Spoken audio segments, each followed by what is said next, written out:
Hello, good morning, dear guests and respected delegates.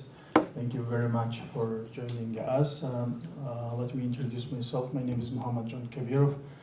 I'm editor-in-chief of Tajik Exile Media based in Warsaw, and also head of the Foundation for Intercultural Integration.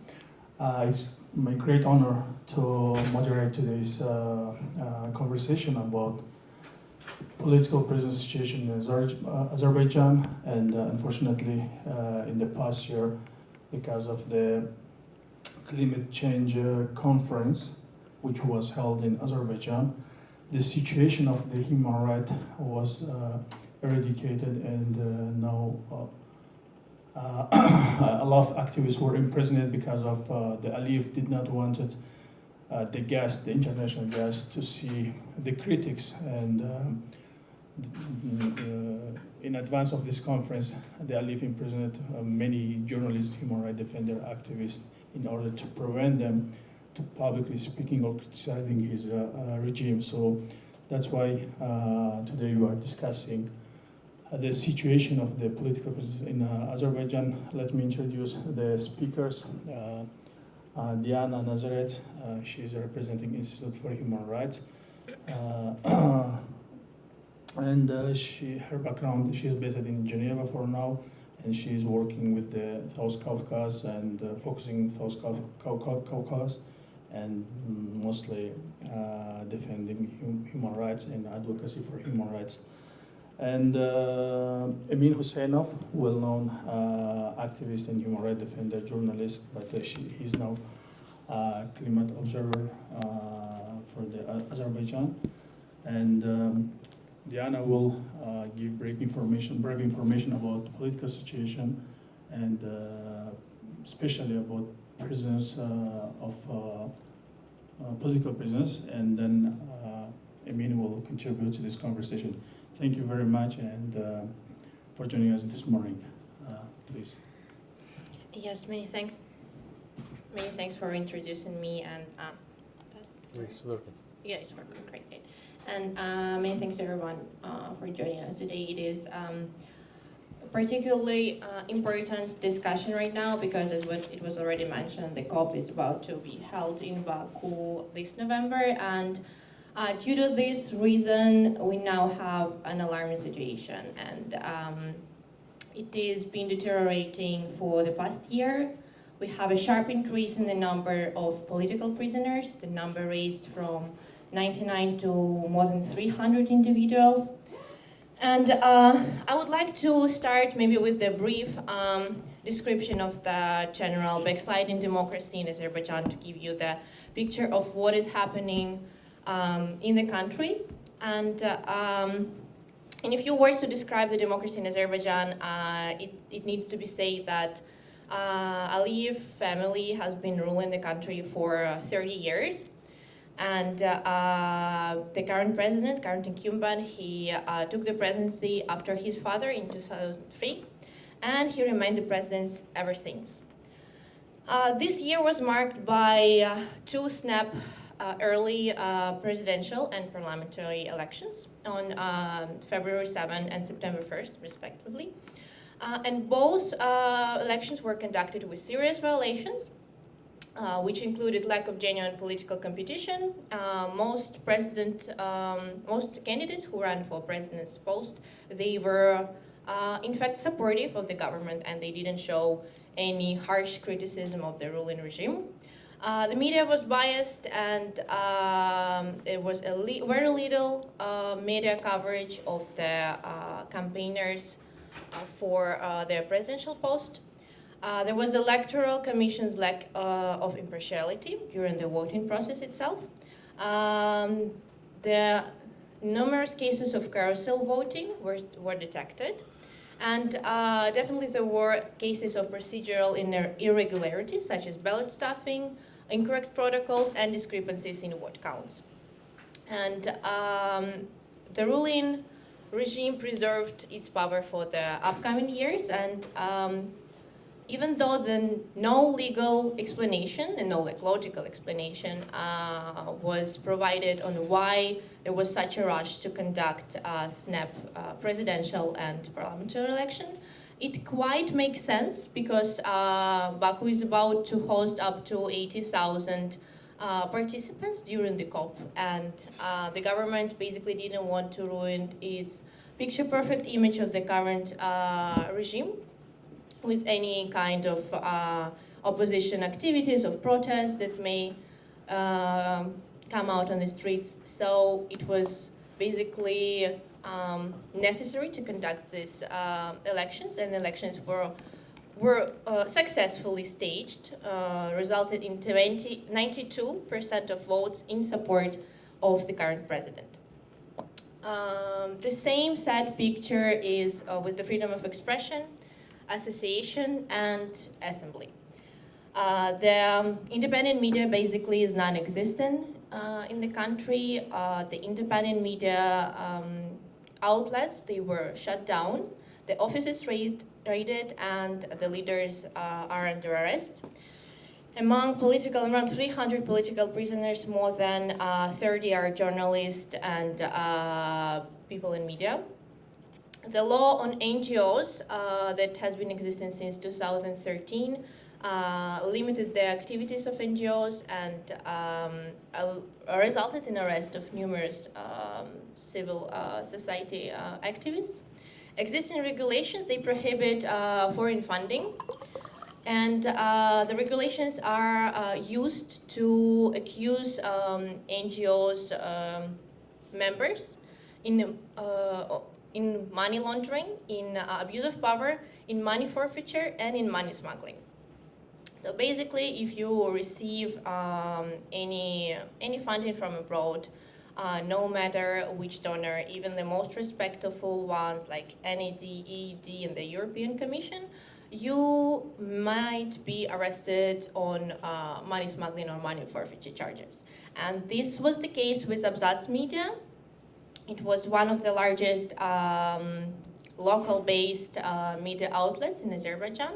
And in 2023, the series of arrests against the members of Abzats Media started, and now basically the whole team is in prison for money smuggling charges.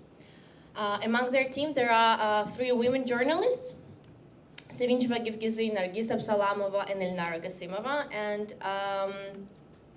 I would like to also mention that women journalists, they are particularly exposed to the threats from government.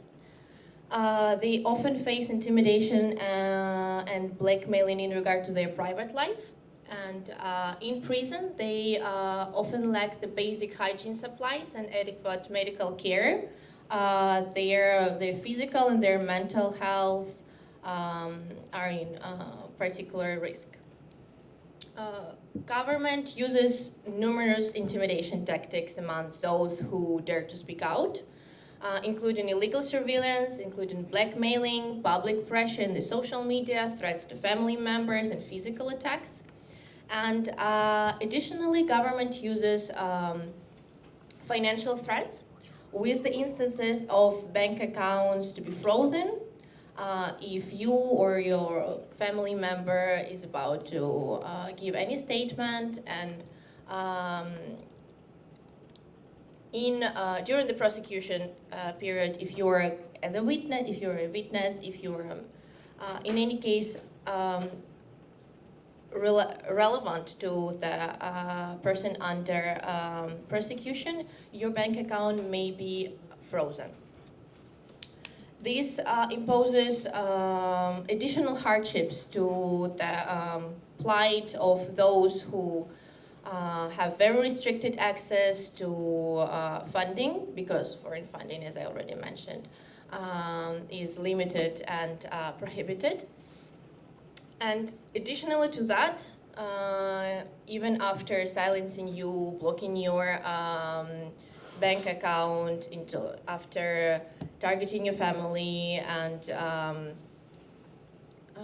arresting your colleagues, the government also uses the travel bans against civil society activists, against media representatives, basically limiting their freedom of movement and basically limiting their ability to come here to the conferences like OECE meetings, any other international events, and to speak out and to spread the information, to provide first-hand testimonies on what is really happening in the country. We have been trying to get out our colleagues from Azerbaijan, and many of them were stopped at the borders and just prohibited of leaving the country. A part of that, basically, for human rights defenders and journalists, it's even very expensive to come here, and considering everything adds up to the environment of intimidation and very like aggressive environment against independent voices. For those who escaped Azerbaijan, it's also not particularly safe in the countries that provided them refugee. The recent case of our colleague, Vidadi Iskanderli, is an alarming case of showing the extent to what Azerbaijani government can actually reach. 2 days ago, Vidadi Iskanderli, he's an outspoken human rights defender and political activist. 2 days ago, 3 unknown men broke out into his apartment during the night, and they stabbed him with knife 22 times, resulting in his death in the hospital. And the level of execution shows that most likely it was on the hand of Azerbaijani government. The level of execution shows that there was something that government wanted him to stop talking about, and the investigation is to be held in France. It happened in France, not far away from here. And we're still waiting for the official comments and official press release of the French government. But we have our doubts that the government is related to that. So when you basically are not able to speak in your own country, when you're silenced, when you're arrested, when you're attacked and intimidated, and you try to flee, you're also under severe risk.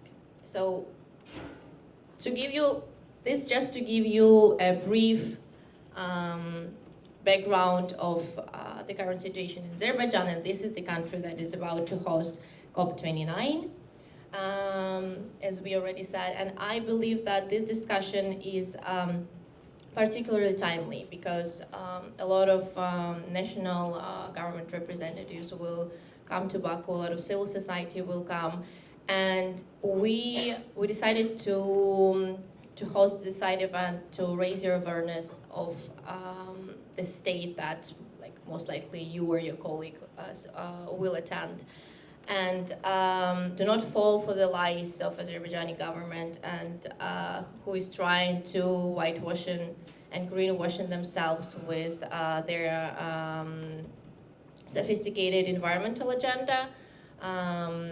That is not how the picture looks like from within the country. I think that Amina will take up from here to give the more detailed understanding of situation with political prisoners. Thank you very much, Diana, for such information about the situation in Azerbaijan. When I'm listening to Diana, it reminds me about my country, whatever she mentioned. It's same pattern, same policy, same mechanism are used by the authoritarian regime, and also it's worth to mention that Aliyev is a great friend of the Rahman, who are in Central Asia, but Azerbaijan and Caucasus, but they are traveling oftenly. And these two families, I think, are remaining from the Soviet time. So these are the only two leaders which controlling these two countries since the independent or before that.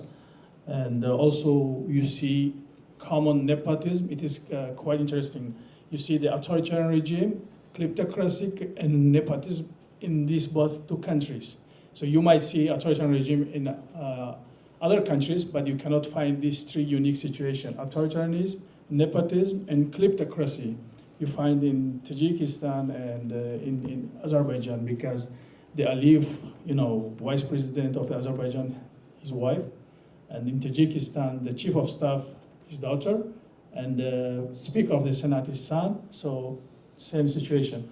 And also when I see how the Azerbaijan is crackdown on civil society, same thing happening in Tajikistan, what she mentioned about bank freezing, intimidation against activists, reminded a relative of activists back in the country, and the targeting journalists in exile or activists in exile, using the international mechanism like a transnational repression, all those things happening, and this authoritarian regime are using same mechanism. And we have heard many reports that they are exchanging between Minister of Interior Affairs of these post-Soviet countries. They are meeting oftenly, and they are exchanging experience how to target civil society. And unfortunately, we don't see such a integration or solidarity among the democratic force. And I think we have to learn from the authoritarian regime how they are tackling their opposition, the civil society democracy. We have to find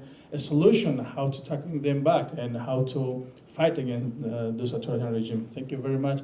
And I will give a speech to Amin Husseinov, and he will go more into details. Later I have some question. I will be back, but after listening to Amin. Thank you. Thank you, Mohammed John. Thank you all for joining us today, early this morning.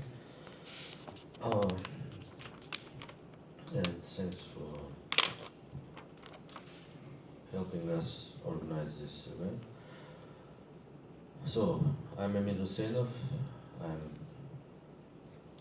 advocacy officer at Climate Observers Partnership. It's Azerbaijan National NGO Coalitions, which we establish together with our colleagues in exile and its country-based colleagues.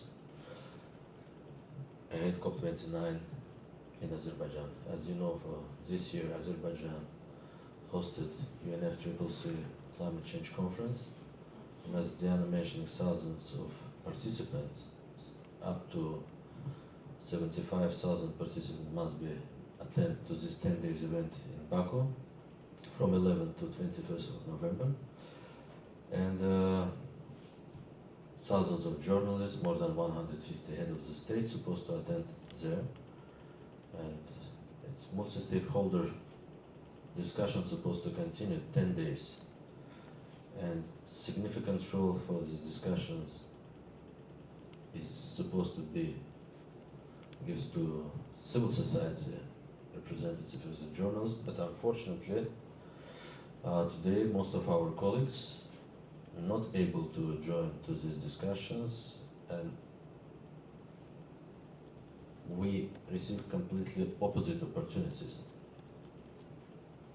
More than 300 political prisoners, and it's not new for Azerbaijan. We always have like 100 political prisoners after each electoral period, but we never have such kind of huge number, but it's like increased 3 times. Like now it's exact number until our day, until tomorrow it's 319 political prisoners. It's people which is able to calculate.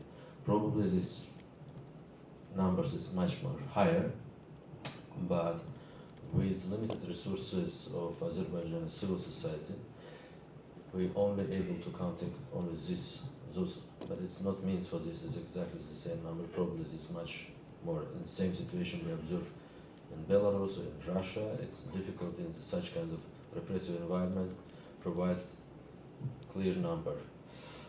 But we continued our researches on these issues, and I just want to add what is new with political prisoners compared with previous period, because crackdown started, first crackdown, significant crackdown started in 2013, when Aliyev decided to change constitutions and run for the third presidential term, because before we have only 2 presidential terms limit.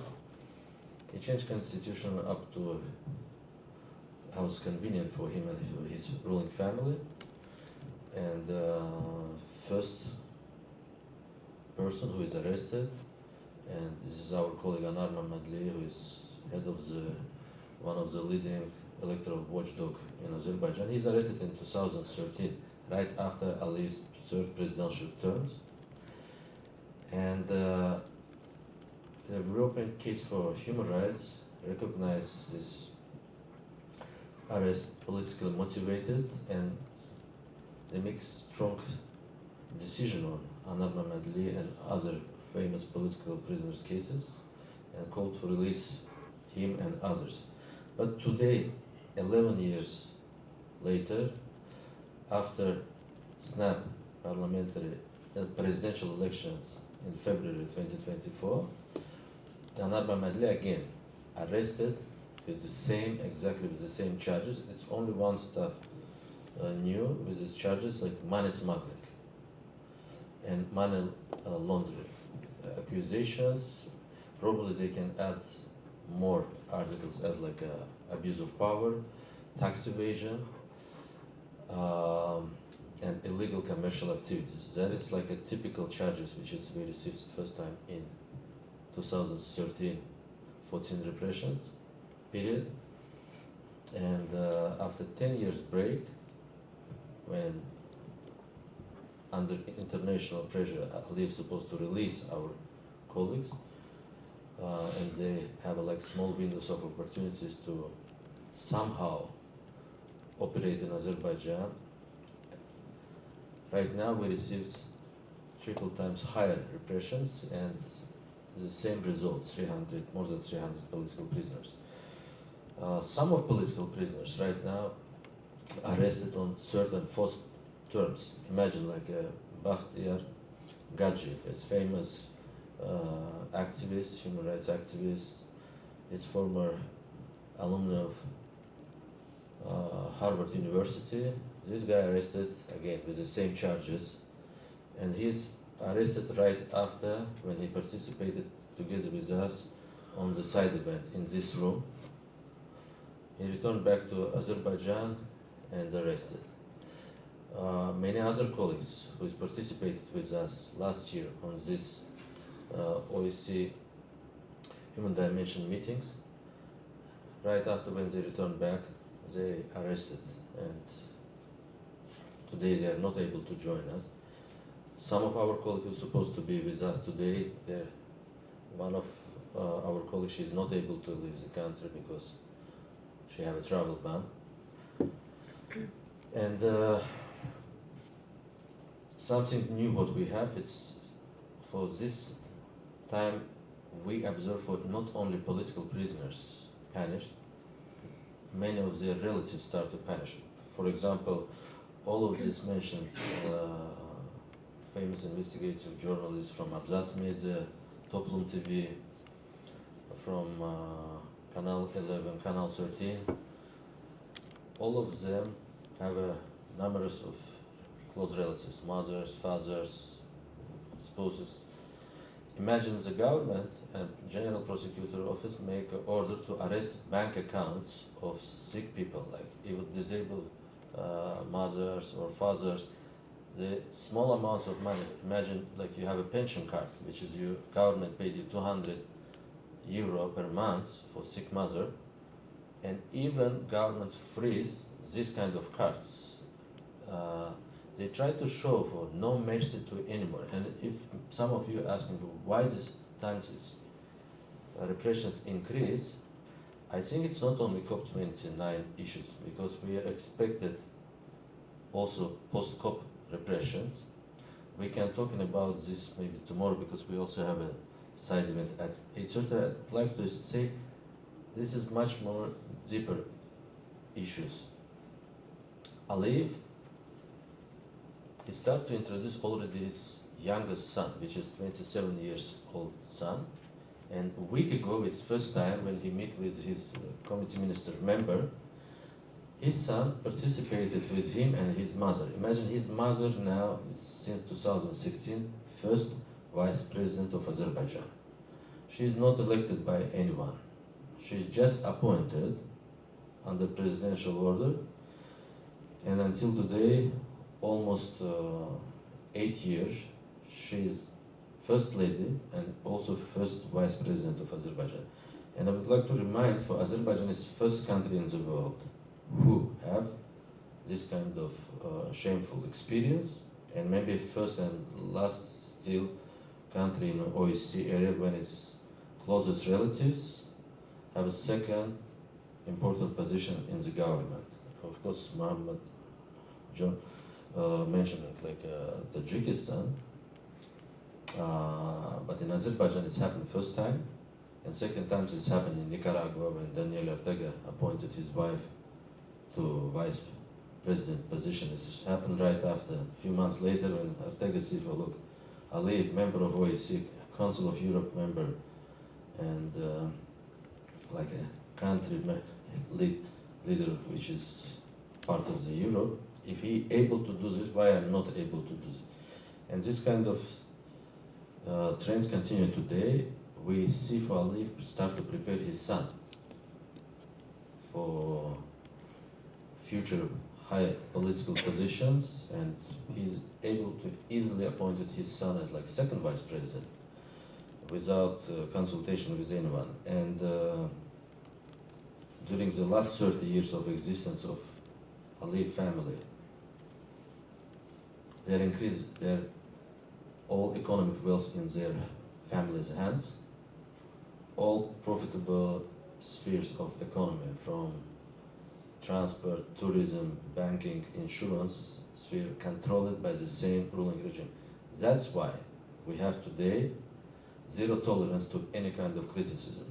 If before you are arrested only to exposing grand corruptions, for example, what's happened with Abzats Media, this team exposed 6 brave journalists, exposed for the last 1 year grand corruptions, which is total amount of these stories is reached more than $10 billion.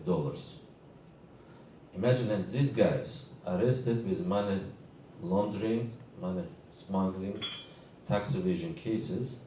The journalist Nargiz Absalamova, she have a salary 400 euros.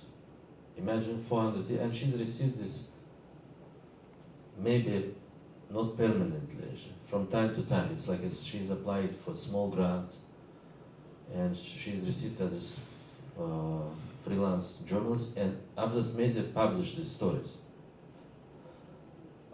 Some journalists working like even like freelancers, they're arrested as like a organizing crime member, and they tried, Aliyev, without any shame, tried to describe them. So this is organized crime group members, and that's what he mentioned during his meeting with Olaf Scholz a few months ago when he visited Petersburg Climate Change Conference in May 2024. Because one of the journalists, German journalists, asking him for why you arrested our colleague Imran Aliyev, head of the Mejlis Info. Aliyev responds, we are not arrested with them without any reason. It's like we have bulletproof evidences, but these guys, they do some of the serious crime. And that's what General Prosecutor Office punished them. And other questions, when investigative reporter from Microscope Media, she asked, she's also participated in this conference, and I think it's like first time for the last 20 years when independent journalists able, imagine, Aliyev never speak with independent journalists, and because she's living in exile in Berlin, she's able to attend to this conference and ask them for why you arrested our colleagues from Abzats Media because they exposed multi-billion corruptions about recovering of the Karabakh region, because Aliyev right now saying for we need, if before he spent like billions for military needs, right now he said we have a new goal, we need to fast recover Karabakh after deliberation. And during this deliberation he started to steal money, billions of dollars, and say for that they're not even organized any tenders. And when journalists ask for, look, according to the Azerbaijani law, you must organize tenders for each state's economic needs. He said, for you are accused me, you don't know what I'm talking about, these guys make a crime, they're not arrested for this reason because they are doing investigations. They are no one, they are just gangsters. Imagine the Aliyev, president of the country, they're just like literally even during this conference show, so he's not tolerate even these first questions who ask, was delivered by independent journalists. So, as Mohammed mentioned, kleptocracy, nepotism is an important like indicator, and as longer Aliyev will stay in the power, the problems with the existence of the civil society will be increased. And now I think together, all of us, we need to find solutions how to liberate our colleagues, because this is very important, because the biggest problem for this time, for what we observe, all of these arrested civil society leaders, most of them, it's like a representative of young generation of the civil society, a generation which has grown up on the very difficult and toxic environment for the last 10 years, but they're still like very brave people, because I'm personally by myself living 10 years in exile, and when I start to see these young faces, which is Aliyev arrested, I understand for it's still someone who is able to continue our work in Azerbaijan, and Aliyev start to clean the floor. It's like a, let me say, civic cleaning he start to do. It's like he's preparing for genocide of the civil society and all any potential outspoken voices in the future. He's cleaning the floor for his younger son. That's what we start to do. We start to arrest young scholars, brave students who are not afraid. Even the recent arrest, but it's also new. They start to arrest young scholars who signed petition under letter during the last Karabakh war between Armenia and Azerbaijan. Anyone from these young scholars who signed joint petition for call for peace, right now started arrested with new accusation with espionage to Armenia. They are arrested as like Armenian spies. This is like one of the shameful story. And another story, they started arrested national minorities like Ibat. One of our colleagues, which is returned back from Belarus and to the wedding party of his relatives, and when he wanted to leave Azerbaijan, they stopped him on the border and later arrested with accusation of like he's doing espionage and will work for Armenia. That is kind of new trend, and I think we need to increase public awareness and increase our joint advocacy efforts to push to Aliyev much more stronger.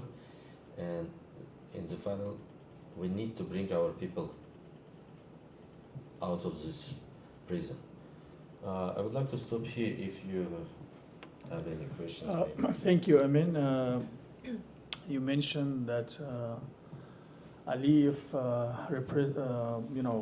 started repressing more in the past years because of several events, climate conference, and now the COP 2029.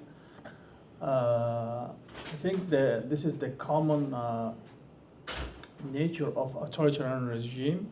They are ongoingly suppressing their people in order to intimidate them, in order to keep them in limited freedom environment. So when they repress, and then they will be busy with the imprisoned activists 1-2 years, and this finish, and then they will continue, because crackdown and imprisonment of the activists and civil society in post-Soviet country, it's not only the method for controlling the population in regime, but also the source of income for the institution. For example, when someone is imprisoned in Azerbaijan or in Tajikistan, first the Minister of Interior Affairs, when they are in prison, so they will bribe relatives. Like, for example, if you provide the money, if you bribe us, we, for example, will free him, and then they give you hope, and then they won't allow him, they won't free him, and then it's go to the prosecutor, and the prosecutor office will have his share, and then it's gonna go to the judge. The judge will get his share, and then finally he will imprison that person, and it's go to the jail, and it's gonna be the source of income until he's in prison. So these are not only for repression, but also in order to keep this institution, like Minister of Interior Affairs, prisoners system, and other stuff, they are enriching because of this repression. So the entire system is corrupted, and they support Aliyev to stay in the power. Aliyev keep them on the office or on the position in order to continue their repressive policy. So you mentioned about 30 journalists were imprisoned. As a journalist, the destiny of my colleagues around the world is very important. So I would like to know under what charge these journalists were imprisoned, and what terms they were sentenced. And during the court verdict or court process, did they have any lawyers? It was open court or it was closed court? And is there any information? Do they have lawyers? Can you, any of you give any information, Diana or Emin, about this journalist, imprisoned journalist? Especially the destiny of the woman journalist is very important. We have same situation in Tajikistan. Ulfat Khani Mahamadshayeva, she was imprisoned to 21 years, and she is a senior journalist which spent her 30 life in journalism, but now she imprisoned last year for 21 years, just practicing, you know, his profession. So, can you give us a little information about the situation of journalists? Thank you. Yeah, so like as I already told, the favorite charge of Azerbaijani government is money smuggling, because it's easy to stage, and normally they just during the raid of the home, of the media office, or at the arrest on the street, they can surprisingly found some money that you allegedly brought illegally to the country. So money smuggling is the most spread charge against the journalists. And the process, the investigation is still ongoing. There are a number of court hearings, so there was not no court verdict so far. But journalists, I mean, if you can correct me here, they are about to face up to eight years of imprisonment if they are found guilty of money smuggling. Yeah, maybe more, because it's not only money smuggling. And some journalists are able to receive like more than 10 years. So, for example, some journalists arrested with accusations like using journalism for some profits, like they say, for look, some state officials reported to prosecutor office for journalists call me and ask money to prevent this publication. This is kind of stories also happen. Even journalists never know this person. Any kind of fake witnesses able to destroyed your reputation, and that is always government traditionally used as well. Some journalists arrested with treason charges, extortion by trade charges, smuggling charges, taking a bribe charges, illegal influence of decisions of officials, such kind of charges, organizations of rights, public appeal directed against the state of Azerbaijan. I mean, Etc., do they etc. have access to the lawyers? That is They have another lawyers? problem. We have, according to state statistics, more than 2,000 lawyers, not more than 2,500 lawyers, but these lawyers, not all of them useful for defend political prisoners. I think numbers of the lawyers who defending these political prisoners not increase more than 12 or 13 people. And this is very limited numbers of lawyers, and some of the lawyers defending more than 10 or 15 political prisoners.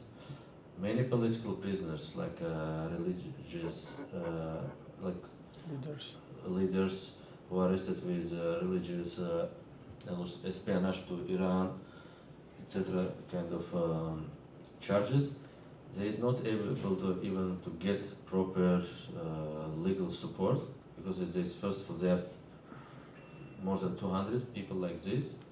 Not all of them arrested with espionage charges, because as you mentioned, during the first pre-trial detention period, government start to make a chantage to him. They say, look, we can arrest, you have to choose.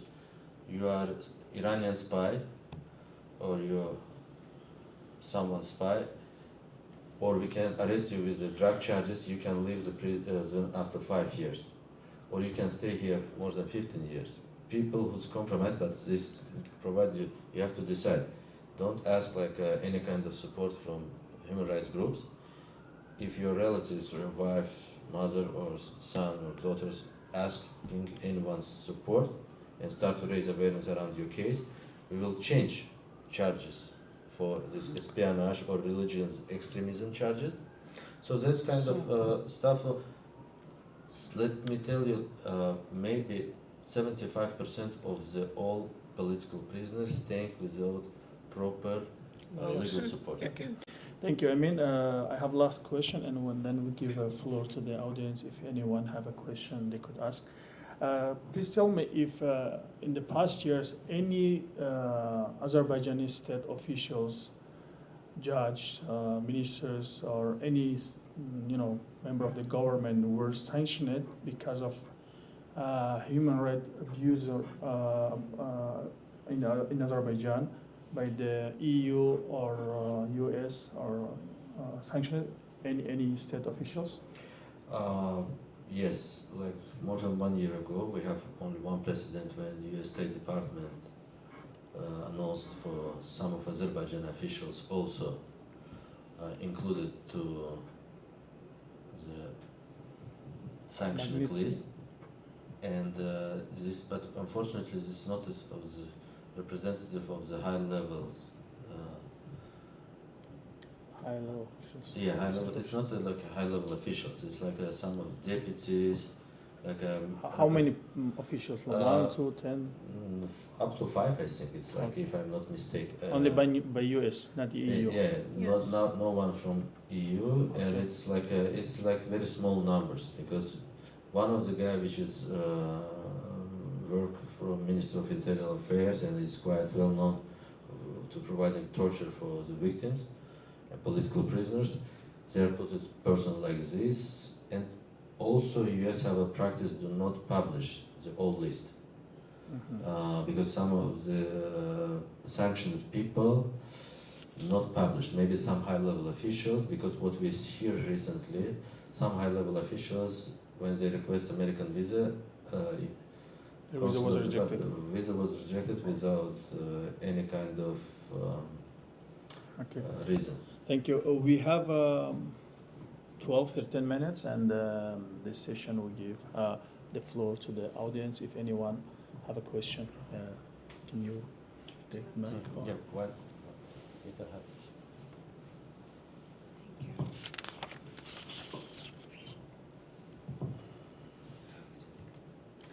Thank you very much for the presentation. My name is Yulia Genin, Crude Accountability. I have a question that consists of 3 parts. I hope we can cover that. Given the repressions in the country, in your opinion, will climate advocates be safe from intimidation, arbitrary detention, and persecution in relation to activities at COP29? Second, what kind of advice would you give to climate advocates planning to participate in COP29 to ensure their safety and productive participation? And what could the delegations to COP29 proactively do to protect their climate advocates? And the third question is also related to climate and repressions, in my opinion.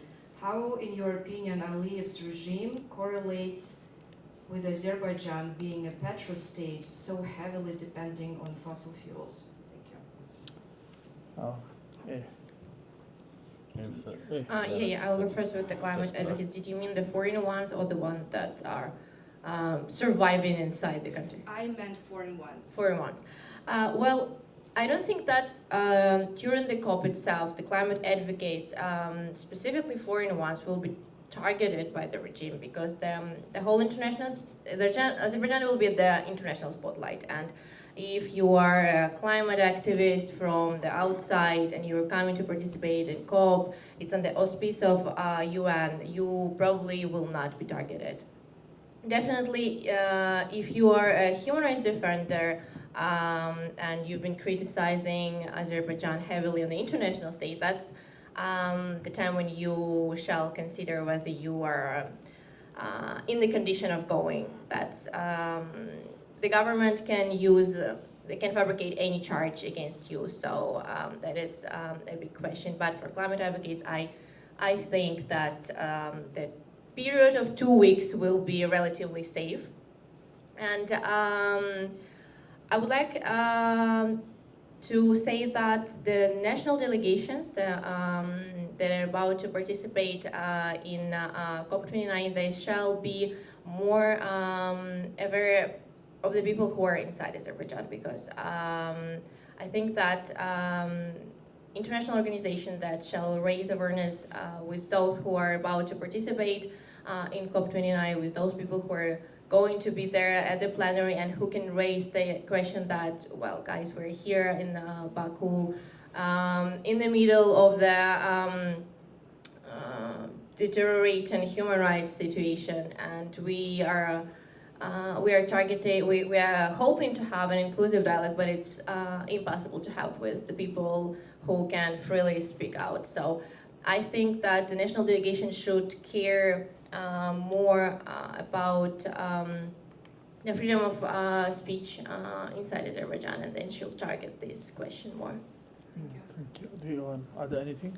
Yeah, We have another question. Yeah, very briefly, first of all, related with guests, what we observe, because some people from civil society, international civil society, ask us about provide them some due diligence advices, and we also request, we tell them the same stuff what they are mentioning, but few people with Armenian surnames, which is they requested for Azerbaijani visa, like which is they are not even work for Armenian organizations, they work for environmental international organizations. They say, for guys, we're asking, could you help us to engage with the Azerbaijani government, and I share with them with the email of Azerbaijani lead negotiator, Deputy Minister of Foreign Affairs. He gave me once during the Bond Climate Change Conference this July his business card, and I said, look, give us like a contact number and your direct email. He gives me, and they even wrote them, but problem still, they have not still received visa. And anyone, maybe journalists or human rights defenders who previously publicly criticized Azerbaijani government, they not able to get their visa on time. They can give you any kind of excuse for, oh, it's technical mistake, etc., etc. But if you are entered to the country and if you're doing only your advocacy inside the blue zone, you're safe. But if you go to do fact-finding missions to meet with the people in some places like Soylu or others, which is like restricted, might be you have a problem. But related with the blue zone, no problem at all. And I think We have another question. I just wanted to add a funny thing about the Armenian visas. Basically, Armenia was not even in the drop list of countries when you can apply for the visa. So the person with Armenian passport, while filing for the visa in Azerbaijan, they couldn't even find their own country. But we asked like UNFCCC and they changed it. They added it after. Yeah, but upon request. We have another question.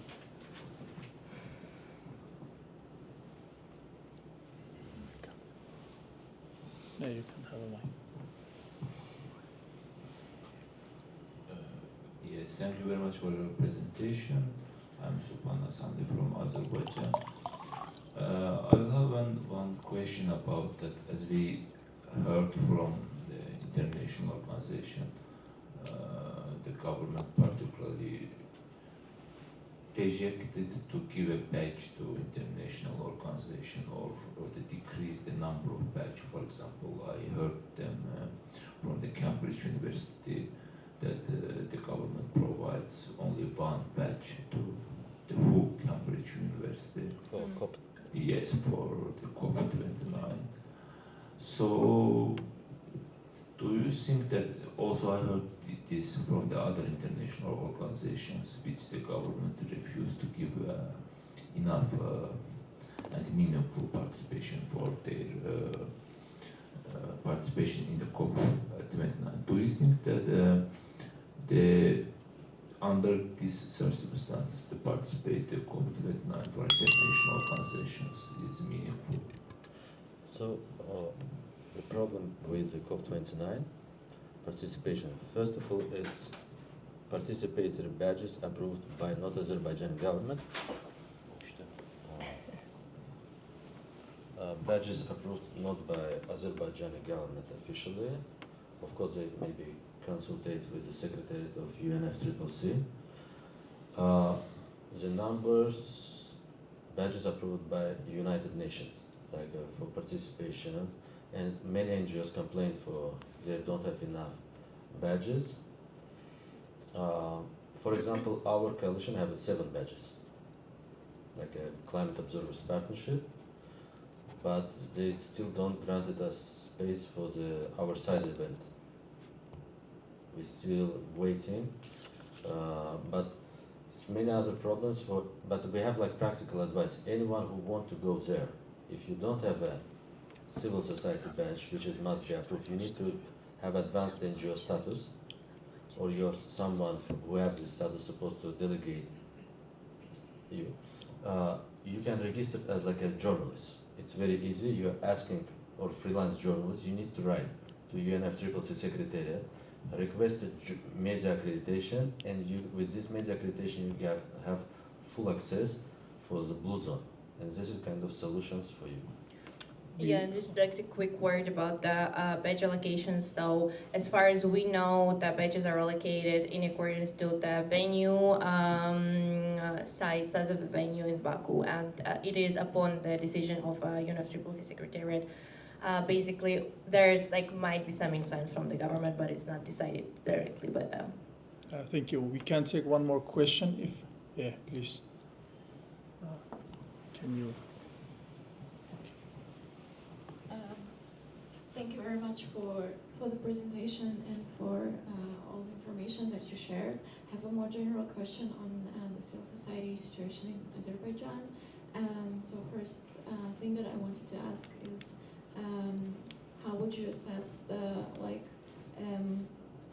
the level of presence of civil society activists and human rights defenders on the ground? So in relation to all the people who are in exile or imprisoned, so not yet imprisoned people working on the ground still, to what extent is it possible? And the second question is, how problematic in terms of security situation is it for human rights defenders and activists working on the ground in Azerbaijan to travel outside, for instance, to Europe? So how much of a risk is it if you want to return after that?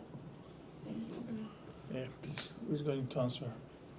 Just briefly, we have a short. So regarding the risk for the country-based civil society, so its first risk is like this risk always exists for the last 10 years, and now, especially this year, it's increased for several times, and in the upcoming future, they will be increasing more because as like a leave staying longer in the power, the risk will be increased. Of course, we believe even in most repressive regimes, civil society in the countries exists. It's not, and many brave people, even under all risks, decide to continue to work. But risks right now, it's only not repression's risk, because one of the biggest risks, because these people are staying without any resources. The most of the donors, like I think that sometimes I have a feeling that they give up. They are saying, look, we don't want to continue to support these people because the government of Azerbaijan arrested them. I think this donors community must evaluate the risk assessment policy, improve their due diligence, and divide the risk. For example, one of the best solutions for the civil society inside of Azerbaijan and outside of Azerbaijan, international donor community and like-minded states were eligible to support this civil society and must support, because without the international support, civil society of Azerbaijan not able to exist. Our diaspora is too small, and current repressive mechanisms allow to prevent all our even potential crowdfunding initiatives inside the country or outside the country. That's why they need to think, donor community must think more creatively and divide the risks. Like, for example, if it's something serious risk for country-based activists, they need to support exile-based civil society representatives and don't put under this kind of additional risk civil society representative inside the country. The civil society inside the country has a significant role to make a fact-finding missions, observe court hearings, doing like fact-checking on the place, etc., etc. Lots of doing like development programs for the civil society for grow up new generations of the journalists and human rights defenders. But some risk stuff, like it's let's say participate on the public hearings. Of course, it's like if these people going back to Azerbaijan, they will definitely arrest it. And we always ask our colleagues who is even represented here. Even now we have a trend when our exile-based civil society activists not very happy to participate with us during the public hearings or public debate because they say for our relatives start to receiving threats in Azerbaijan. That is like, again, it's voluntary activities. Like I also have relatives, but I'm decided, okay, like I will continue. And I think as stronger you continue to fight with these bloody dictators, they don't put to trouble to your relatives because they know for you are quite outspoken, famous, exile-based voices, and making some kind of unethical stuff with your relatives, they increase the problem for dictators. That's what I feel in the relations with Aliyev. And I say for the guys, as longer you are not decide to staying in the shadow, even in exile, it's problems for your relatives in Azerbaijan will be exist. As much higher you're speaking, it's like general rule for advocacy. If you are in danger, you need to yelling about this problem. No matter you are, even if you're in prison, you need to speak about your problem, for you are tortured. As you are decide to stay in silence, you increase risk for yourself. That is my advice, and we will continue to discuss, especially topics of the COP29 tomorrow at 8:30 in the plenary room, early morning. And we also have a second third-side event at 2 o'clock also in the plenary room, how we need to use international sanctions, especially US legislative base, to punish dictators and kleptocrats via recently adopted US law. And we have very good speakers from US and all economic even stakeholders like banks, insurance companies, IT companies who's collaborated with the dictators. Now we have unique tools to punish them and to prevent, to collaborate with the dictators, and might be this kind of issues able to provide us additional strong tools to release our colleagues. But we'll continue our discussion tomorrow. Thank you very much. We are coming to the end of this session. Thank you very much, Diana and Emin, for shedding the light and providing useful information to the audience. And I would like to thank the participants for your time, for coming this early morning, staying here without even having coffee. I would like to advise you, you can have your coffee in the first floor. Our neighbors, they have a coffee. This is because of a lack of funding. So please provide more funding for civil society, human rights activists in exile. And thank you very much once again, and wish you for your fruitful day. Thank you very much.